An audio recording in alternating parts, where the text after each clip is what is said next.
న్యాయాధిపతులు 3వ అధ్యాయం. ఇశ్రాయేలీయులకును కనానీయులకును జరిగిన యుద్ధములన్నింటినీ చూడని వారందరినీ శోధించి ఇశ్రాయేలీయుల తరతరముల వారి అనగా పూర్వము ఆ యుద్ధములను ఏమాత్రమును చూడని వారికి యుద్ధము చేయ నేర్పునట్లు యెహోవా ఉండనిచ్చిన జనములు ఇవి. ఫిలిష్తీయుల 5 సర్దారుల జనులను, కనానీయులందరును, సీదోనీయులను, బయల్హెర్మోను మొదలుకొని హమాతునకు పోవు మార్గము వరకు లెబానోను కొండలో నివసించు హివ్వీయులను యెహోవా మోషే ద్వారా తమ తండ్రులకిచ్చిన ఆజ్ఞలను వారు అనుసరింతురో లేదో తెలుసుకొన్నట్లు ఇశ్రాయేలీయులను పరిశోధించుటకై ఆ జనములను ఉండనిచ్చెను. కాబట్టి ఇశ్రాయేలీయులు కనానీయులు, హిత్తీయులు, అమ్మోరీయులు, పెరిజ్జీయులు, హివ్వీయులు, యెబూసీయులను జనుల మధ్య నివసించుచు వారి కుమార్తెలను పెండ్లి చేసుకొనుచు వారి కుమారులకు తమ కుమార్తెలనిచ్చుచు వారి దేవతలను పూజించుచు వచ్చిరి. అట్లు ఇశ్రాయేలీయులు యెహోవా సన్నిధిని దోషులై తమ దేవుడైన యెహోవాను మరచి బయలుదేవతను దేవతాస్తంభములను పూజించిరి. అందును గూర్చి యెహోవా కోపము ఇశ్రాయేలీయుల మీద మండగా ఆయన అరామ్నహరాయిం యొక్క రాజైన కూషాన్రిషాతాయిం చేతులకు దాసులగుటకై వారిని అమ్మివేశను. ఇశ్రాయేలీయులు 8 సంవత్సరములు కూషాన్రిషాతాయిమునకు దాసులుగా ఉండిరి. ఇశ్రాయేలీయులు యెహోవాకు మొరపెట్టగా యెహోవా కాలేబు తమ్ముడైన కనజు యొక్క కుమారుడగు ఒత్నీయేలును రక్షకునిగా ఇశ్రాయేలీయుల కొరకు నియమించి వారిని రక్షించెను.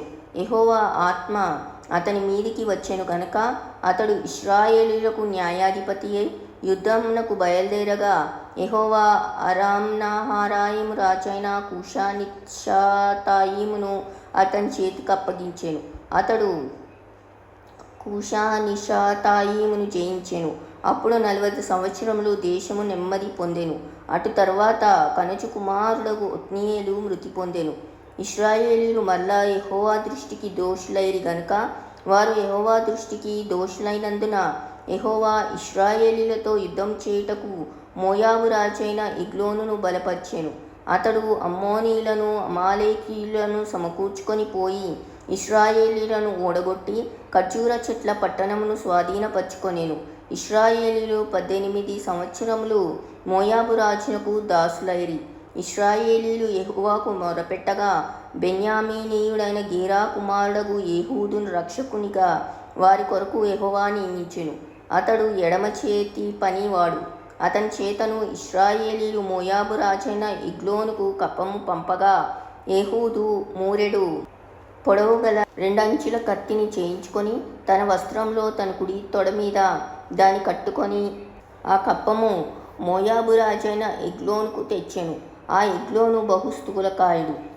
ఏహూదు ఆ కప్పము తెచ్చి ఇచ్చిన తరువాత కప్పము మోసిన జనులను వెళ్ళనంపి గిల్గాలు దగ్గరున్న పెసీలీము నొద్ద నుండి తిరిగి వచ్చి, రాజా, రహస్యమైన మాట ఒకటి నేను నీతో చెప్పవలననగా అతడు తన యొద్ద నిలిచిన వారందరూ వెలుపలికి పోవు వరకు ఊరుకొమ్మని చెప్పెను.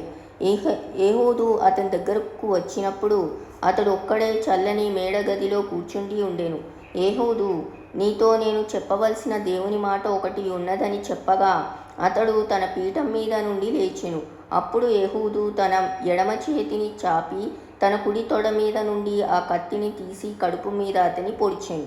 పిడియును కత్తి వెంబడి దూరగా క్రొవ్వు కత్తిపైని కప్పుకొనినందున అతని కడుపు నుండి కత్తిని తీయలేకపోయెను. అది వెనుక నుండి బయటికి వచ్చి ఉండెను. అప్పుడు ఏహూదు పంచపాలిలోనికి బయలువెళ్ళి తన వెనుకను ఆ మేడగది తలుపు వేసి గడియ పెట్టెను.